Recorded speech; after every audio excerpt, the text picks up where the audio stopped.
Good day, everyone.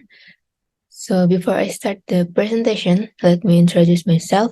My name is Chantika Nanda Cahyani from Critical Listening D, and today I would like to share with you the relationship between art, mindfulness, and the environment, especially climate change.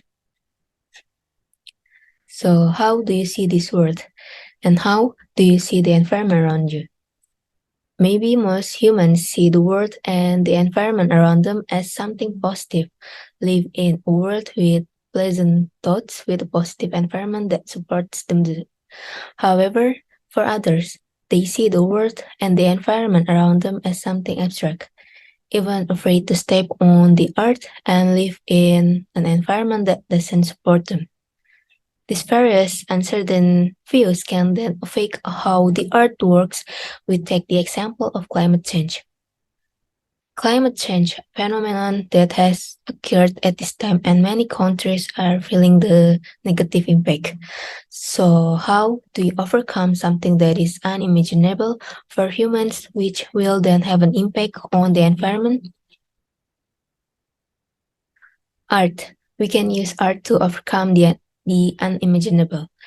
Humans can use their imagination to make an abstract thing into a visible thing or even into a certain action that has a form.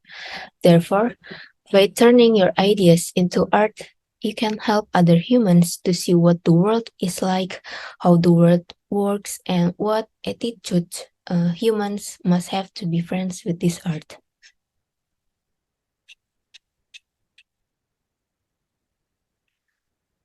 An art is formed because of a thought that one person wants to convey to others in the form of something that can be seen and felt.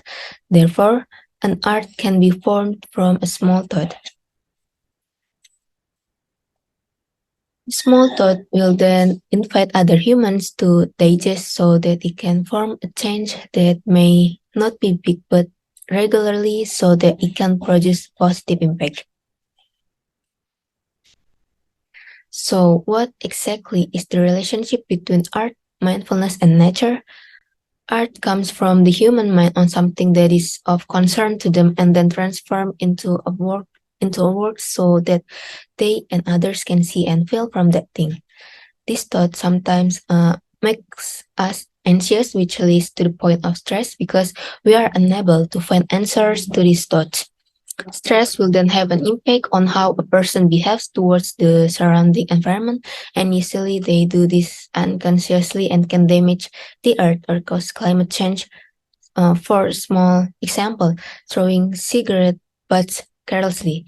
Someone who is talented in art can overcome anxiety over their thoughts by turning their thoughts into a work, while someone who is not talented can also be overcome by seeing and feeling the work that has been made from these thoughts.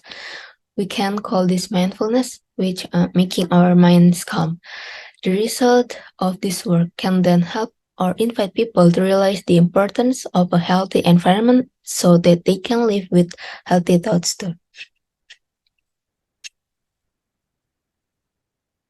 Art can help them realize how bad their stressful thoughts can be.